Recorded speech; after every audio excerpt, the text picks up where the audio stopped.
you feel like you have to self-harm? And she said, anytime I feel rejected, I want to self-harm. I want to cut myself. And I have another, these are teenagers. And I have another one that says, anytime I feel rejected, I think about suicide. Right? So that is how strong that spirit is, that it will even drive people to take their lives. But it also will drive people to take other people's lives. School shooters, what's the reason they do that? They've been rejected, they've been bullied, they've been ostracized, they've been shut out, they've been kicked out of friend groups.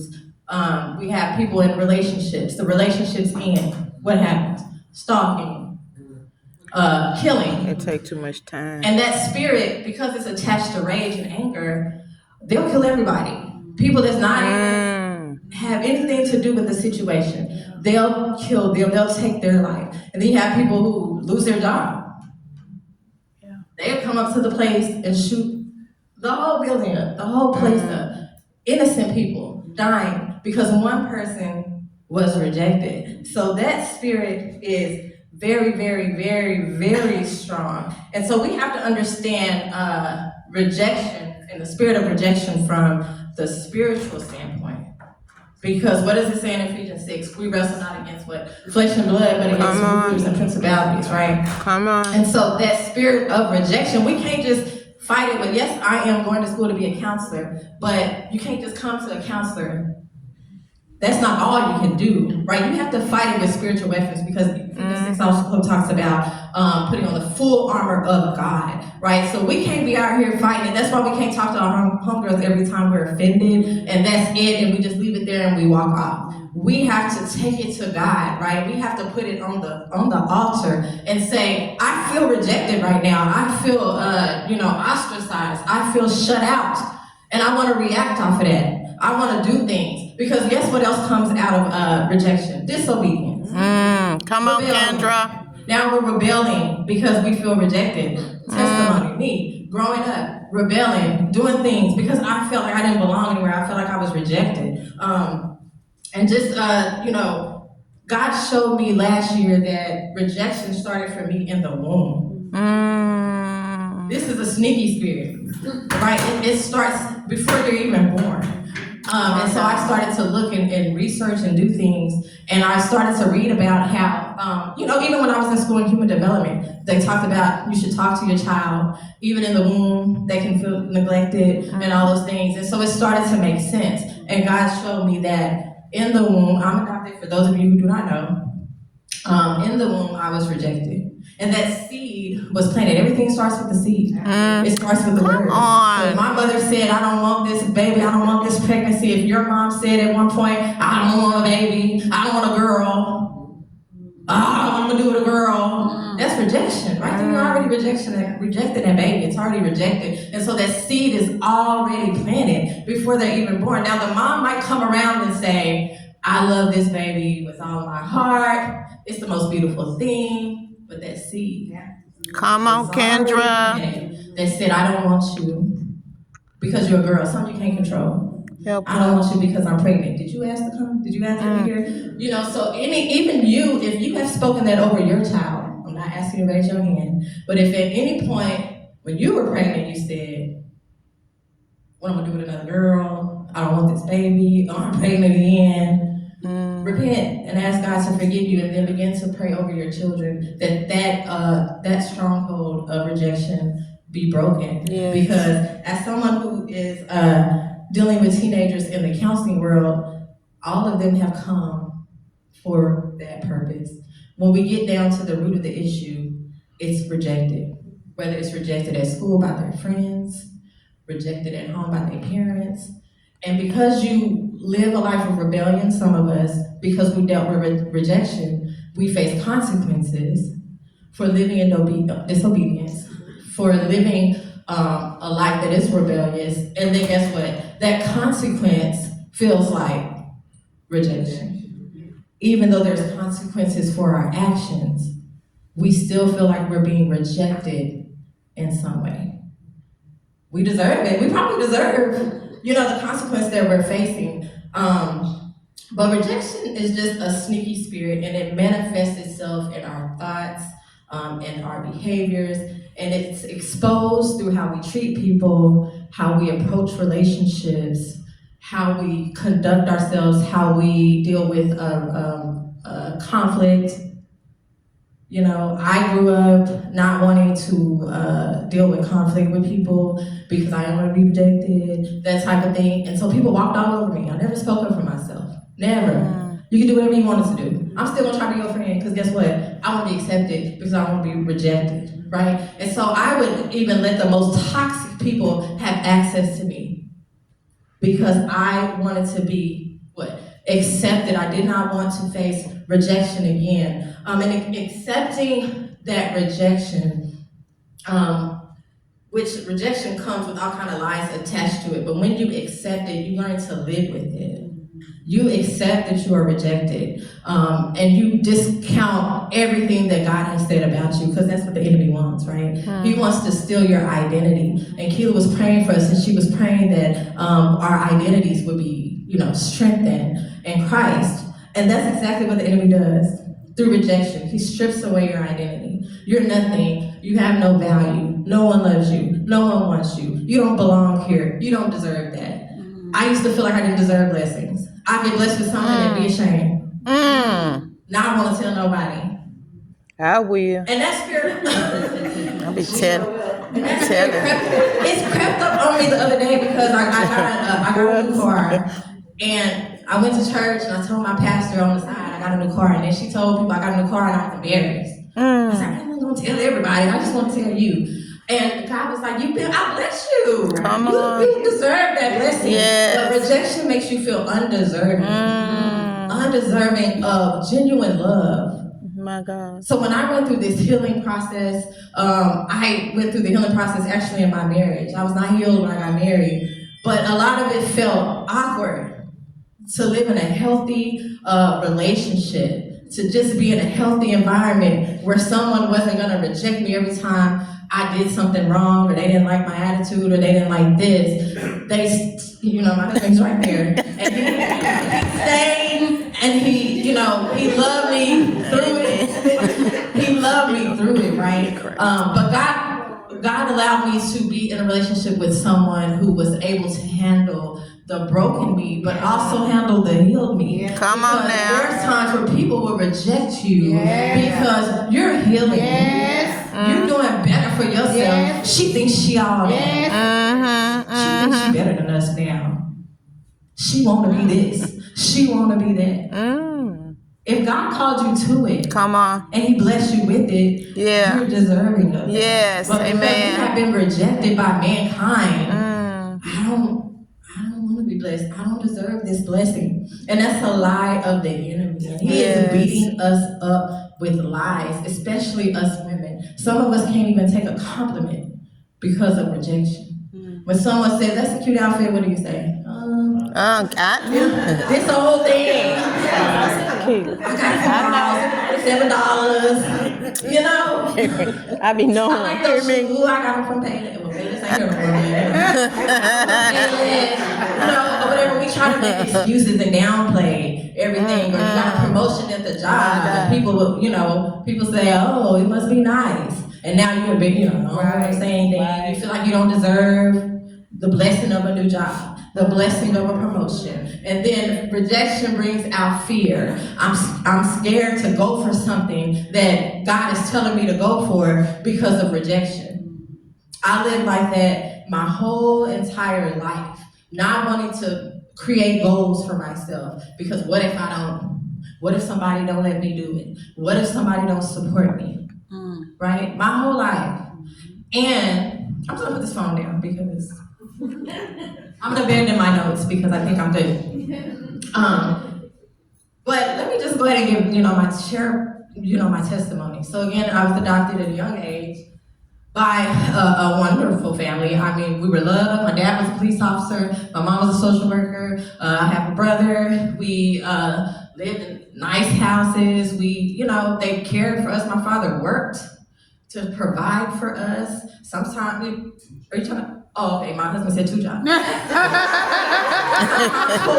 But my dad worked, and I don't even think it was because we were broke. I think he just wanted to make sure that we had everything. But guess what? Even though my daddy did that, I didn't want to ask him for nothing. My mom is my witness. Why didn't you just ask? Open up your mouth and ask me. Rejection. I don't want to ask because what if he say no? What if he get mad because I'm asking for something? Right? So guess what? The enemy allowed me to block many of blessings from the fear of not wanting to ask, not wanting to, reach out. And some of that stuff I probably deserved, but I didn't get it. And I think that my parents got frustrated with me. So I'm speaking to you that have children, that are raising children, right? If you have a child, a stepchild, foster child, adopted child, whatever it is, they may deal with that spirit of rejection, and you may get frustrated with some of the things that they do, but a lot of that is coming from that spirit. And so you have to understand that you have to pray over your children, that spirit be broken, because rejection is generational for me. It is indeed. My daughter, she's not around her dad. So I go in her room and I pray specifically for that spirit to be broken, because what I want is generational curses to end right here with me. And I continue down the bloodline. Come on, Kendra. So if I can stop her from having these issues that come from rejection, then I'm gonna do what I have to do, right? But anywho, growing up, I always felt like I didn't belong anywhere.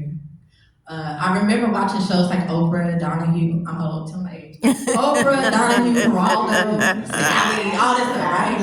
Watching those shows and seeing people on there be reunited with their biological mothers.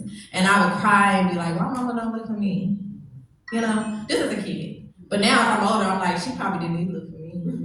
Because I don't know if y'all ever saw Kirk Franklin's story. I know you saw it. Look how it turned out for him. That's more rejection on top of the rejection that he already faced. Right. So at the end of the day, I'm happy. Like, maybe she didn't need to look for me. But anywho, I grew up, and that's how I felt. So everywhere I went, I never felt like I belonged. And I grew up in this church that was a family. It was a family, but sometimes I still feel like I didn't belong. And it was nothing that anyone said or anyone did. That's that seed that was planted that said, you don't belong here, right? And then in school, I just felt like I didn't belong in school. I wasn't really bullied. I had, people make fun of you as growing up or whatever. I don't think I was necessarily bullied. But I always felt like people didn't like me. And no one ever did anything. I just felt like people didn't like me. And then it would always take that person. I could say, oh yeah, I'm introverted, but that's really not always the reason.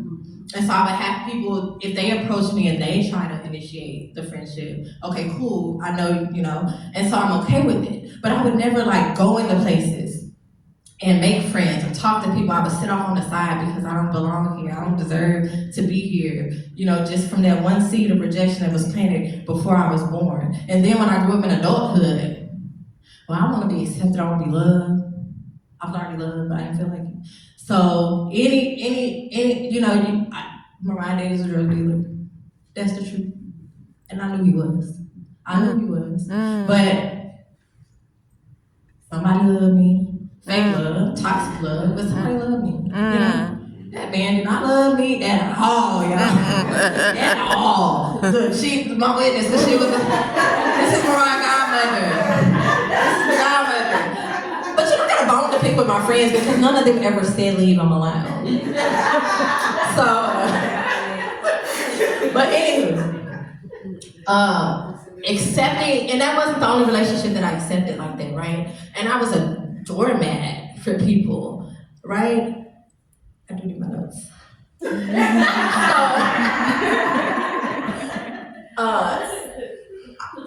Just real quick, because I'm about to, I feel like I'm about to lose my place. But, I had to think about rejection in the Bible. And there were so many people that faced rejection in the Bible. And so when God began to heal me, because what the enemy will do is make you think he'll isolate you and make you think it's only you. You're the one that's rejected. No one else is rejected.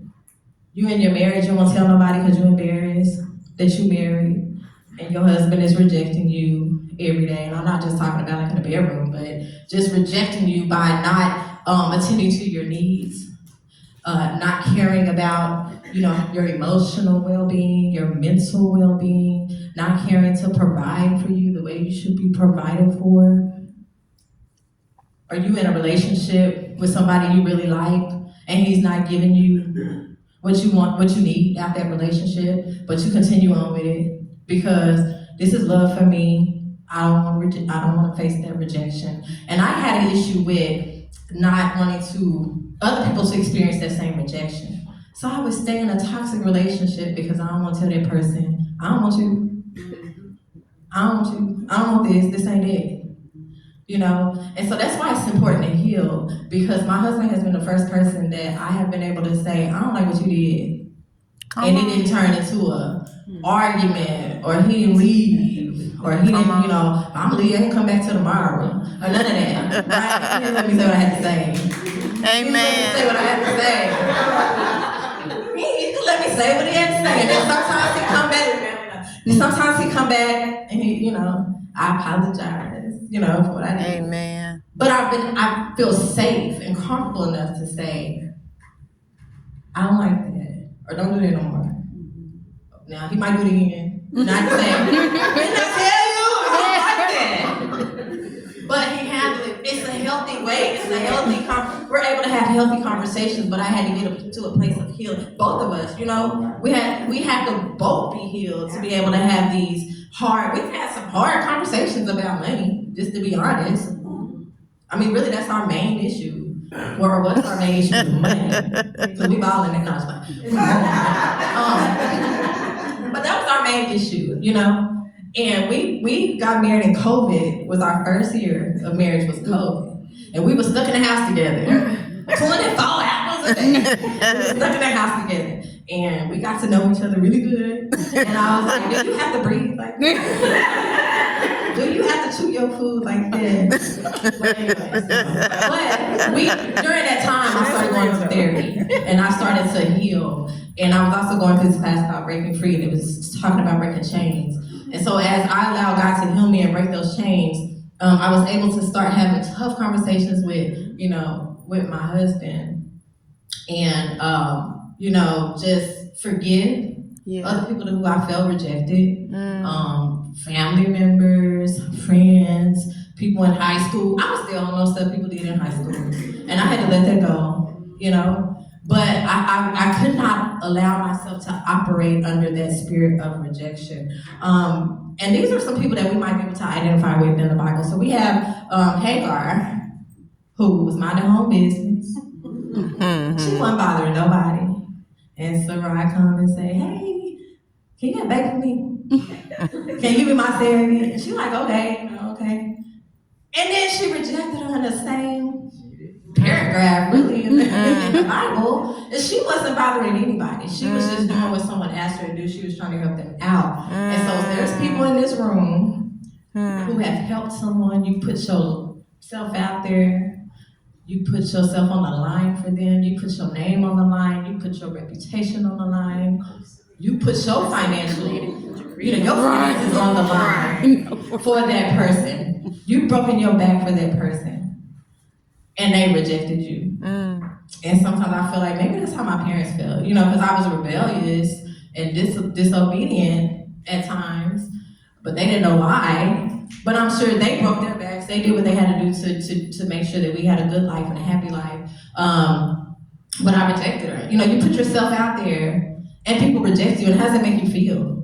Angry? That's the spirit that comes with it, right? You angry, you bitter, you mad, you frustrated, and now you operated out all of those spirits. So now the next person that comes to you for help, what you do? I don't got it. I don't have it. You got it, but you don't have it. You say you don't have it because you don't want to face that same rejection again. I helped somebody and they rejected me. We ain't proper. I did this for them and they rejected me. So they didn't want to help. Then we have those of us who continue to help people that reject us. Continue to help people that we put ourselves on the line and they slap us in the face. Part of that is people pleasing. That comes out of spirit of rejection. Now I want them to, I don't want to, I want to make sure they're happy so they don't reject me again. See, we give them an opportunity to reject us again instead of saying, I'm not going to let them continue to do that. to me, we keep helping them. We keep letting them come back to our house. We keep letting them, dip in our bank account. We keep giving them money, giving them rides, doing what we gotta do. It's women that let men drive around their cars. They don't be bringing their cars back on time. Don't pick them up at work on time. But they keep on doing it because they don't want to face rejection. Like, we will take a lot for the sake of being. I used to do that. 1995 Honda Accord. But for the sake of being accepted, we continue to put ourselves in these tough situations that continue to break us down, that continue to make us think that we're nothing, that we're worthless. And we just keep being with that person, or we keep helping that person, or we keep being in those environments, right? Instead of healing and saying, I'm not going to deal with this anymore. And then we have Esau. He sold his birthright, y'all, for some stew. He went home. And I've been hungry before. But I don't know if I can give up. I don't know if I can give all of this. She said, I ain't crazy. She ain't crazy. So he gave that up, right? But this is the person I'm talking about with the consequences. So he faced consequences for, what he did. But he felt rejected. That felt like rejection to him. But he gave it up. There's a lot of us who've given up our blessings. We are blocking our blessings because we don't want to be rejected. So we compromising our values, compromising what we really want out of life, compromising our purpose, compromising the assignments that God has, given us, compromising healthy relationships. We got people having affairs because they never dealt with the rejection before. Their husband do one thing. I don't know y'all business, so I don't know what I'm talking to. But they go out there and do what they want to do because they felt rejected. They never dealt with that, right? And just because you function in a relationship or a marriage doesn't mean that you're healed from rejection. We got functioning alcoholics. They go to work every day. Functioning drug addicts. They go to work every day. Yes. I don't think anyone here that you hear. I worked in this place, city, and that was just late. I don't even know if you knew her. But every day she come to work, she be upbeat, happy, like she fun to be around. Found out she doing drugs. But she come to work every day. She get on the bus, she come to work every day, and she was functioning. Nobody knew that at first. So just because you're in a relationship and you have friends, you have a husband, or you have whatever you want, doesn't mean that you are healed because you still making decisions and choices out of that place of rejection. And then we have Cain, who killed Abel because of rejection. And out of that seed of rejection came jealousy. Well, why your stuff better than mine? Why he accept your stuff? Why he marry you and not me? I'm gonna kill you. I mean, that's how I watch those shows. Snap, Fatal Attraction. I had to quit. She already finished my sentence for me. Fatal Attraction, Dateline, 2020. I watch all those shows. And most of those shows are these people killing people over rejection. They ruin their whole life. Over rejection. Yeah. Come on, Kendra. Because they haven't healed. My God. Can't kill. Everyone wasn't doing nothing, mind his own business. He doing what he's supposed to be. Doing what God told him to do. And some of us do what God told us to do, but we get rejected, right? We're going to church, we serving in ministry, we're doing what God has told us to do, and people are rejecting us. But then what did we learn earlier? Jesus was rejected, doing what he's supposed to do. And think about where you would be if Jesus said, these people don't like me. I'm not going up in there. I ain't going over there. You want me to go over there? I'm not going over there. In there. My sister, she'll go anywhere. Anywhere God send her, she's gonna go. Say what he said. Like, I'm not doing it. I ain't signed up for this. These people are rejecting me. They chased him out the city once. What if God allowed the fear of rejection? Right? You can be minding your own business and living your life, and that seed done lay dormant. Yeah. And it take one thing. Just one offense, and you start operating out of that spirit, and all the other spirits that untouch themselves. Sometimes you ever see somebody, you go, where'd that come from? They done got so angry, and you like, what is wrong with that? What's wrong with them? Why are they doing that? It's because of that spirit of rejection. It's been And in then we, there. of course, we have Jesus again, rejected by men, but he was chosen. And so, what we have to understand again is that we are chosen. Yes. We are chosen. And it's important for us to heal. I heard a lot of yes and uh-huhs, but do you need to break free from that spirit of rejection?